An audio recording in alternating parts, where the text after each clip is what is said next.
করেন নবীজির আগমনের কারণ।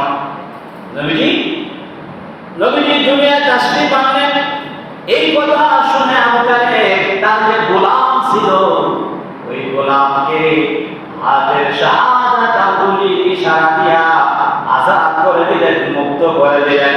বললেন, আজ থেকে তুমি মুক্ত, তোমাকে আমি আজাদ করে দিলাম। সুবহানাল্লাহ। কি করলেন? মুক্ত করে দিলেন, তাকে ছেড়ে দিলেন, আজাদ করে দিলেন। আজ থেকে তুমি আমার গোলাম না, তুমি আল্লাহর গোলাম। আমার ভাতিজা এসেছে। আল্লাহু আকবার, আল্লাহু আকবার।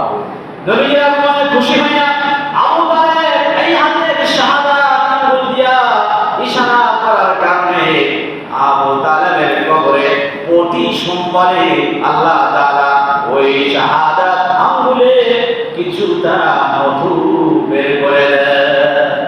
মধুর নফল হয় আবু তালেবের এই হাত থেকে, এই আঙ্গুল থেকে। সুবহানাল্লাহ বলবেন না? বুঝেন নাই? যে হাতের আঙ্গুলের ইশারায় তার বাদী গোলামকে, চাকরকে মুক্ত করে দিলে নবীজির আগমনে আনন্দ হইয়া। সুবহানাল্লাহ। আল্লাহ তাআলা হাবিবের চাচা এই আবু তালেবের এই আঙ্গুলে কি হয়? প্রতি সোমবার, কি বার? প্রতি সোমবারে। কারণ নবীজি আগমন করেছে কোন দিনে? রবিউল আউয়াল মাসে সোমবার। সোমবারের জন্ম ভুলে গেছেন নাকি? নবীজির আগমনের দিন ভুলে গিয়েছেন, জন্মদিনের দিনও ভুলে গিয়েছেন। শুধু আমরা নাতি পুতিদের ছেলেমেয়েদের জন্মদিন পালন করি, নবীজির আগমনের কথা ভুলে গিয়েছি, জন্মের কথা ভুলে গিয়েছি, মৃত্যুর কথা ভুলে গিয়েছি। ঠিক না? নবীজি কোন দিন আগমন করেছেন? কোন মাসে? এই রবিউল আউয়াল মাস চলতেছে। কোন দিন? সোমবার।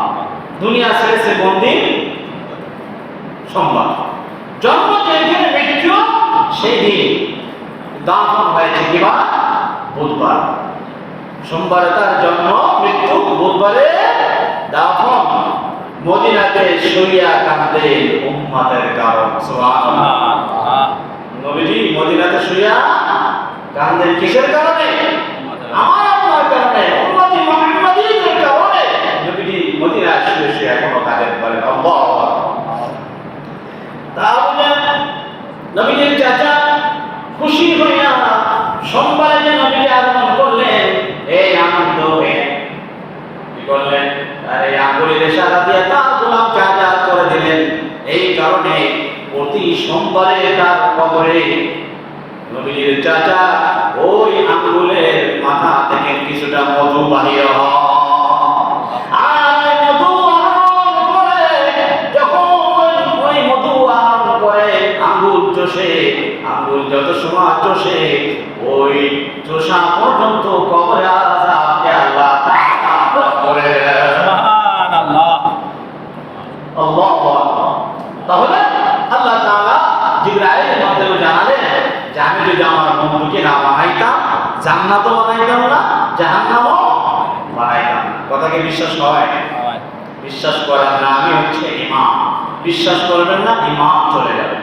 এটা কথা বলতেছিলাম, আমরা দয়ার নবী, মায়ার নবী, রাহমাতাল লিল আলামিনের উম্মত হয়েছে।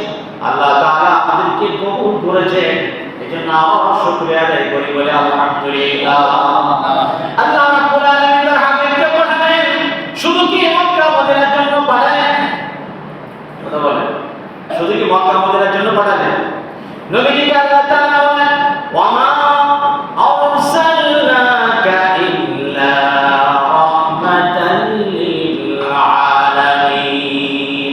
আল্লাহ তাআলা বলেন, নবী গো, আমি আপনাকে গোটা বিশ্ববাসীর জন্য রহমত স্বরূপ পাঠিয়েছি। সুবহানাল্লাহ। খেয়াল করতে হবে, নবীকে আল্লাহ তাআলা কি বললেন? রহমত স্বরূপ পাঠালেন। এখন বলেন তো, যারা ইহুদি, খ্রিস্টান, নাচারা, বেদিন, তারা বলেন তো তাদের জন্য কি নবীকে রহমত কিনা? কথা বলেন না। আগে বলেন আল্লাহ বলেছেন রহমাতাল লিল আলামিন, গোটা বিশ্ববাসীর জন্য আমি নবীজি, আমি আপনাকে রহমত স্বরূপ পাঠিয়েছি। সুবহানাল্লাহ। তাহলে কি শুধু আমাদের বাংলাদেশের জন্য নবীকে পাঠাইছেন? শুধু কি মুসলমানদের জন্য পাঠাইছেন, আমেরিকার জন্য নবীজি রহমত, আফগানিস্তানের জন্য নবীজি রহমত, মদিনার জন্য নবী রহমত, মক্কার জন্য নবীজি রহমত। অর্থাৎ নবীজি সাল্লাল্লাহু আলাইহি ওয়াসাল্লাম ইনি রহমতের নবী, কাফের মুশরিকদের জন্য তিনি রহমত। সুবহানাল্লাহ। অমুসলিমদের জন্য নবী রহমত, পশু পাখির জন্য নবী রহমত, সমস্ত মানুষের জন্য নবী রহমত, এমনকি কুল কায়নাত, সমস্ত কুল কায়নাতের জন্য নবী রহমতের নবী। কেমন নবী ছিলেন? নবী ইন্তেকাল করলেন।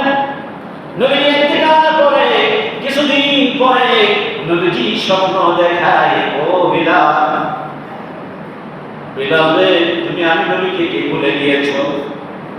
বিলাল, আমি তো জান্নাতের মধ্যে আমার আগে তোমার জুতার আওয়াজ আমি পেয়েছি নবী। ওগো বিলাল, আমি নবী বলছি, তুমি এমন আমল করো, আমার মহাব্বত, এমন ভালোবাসা আমাকে দিয়েছো, আমি নবী বিলাল রে, তোমাকে আমি বলতে পারি না। তুই কেমন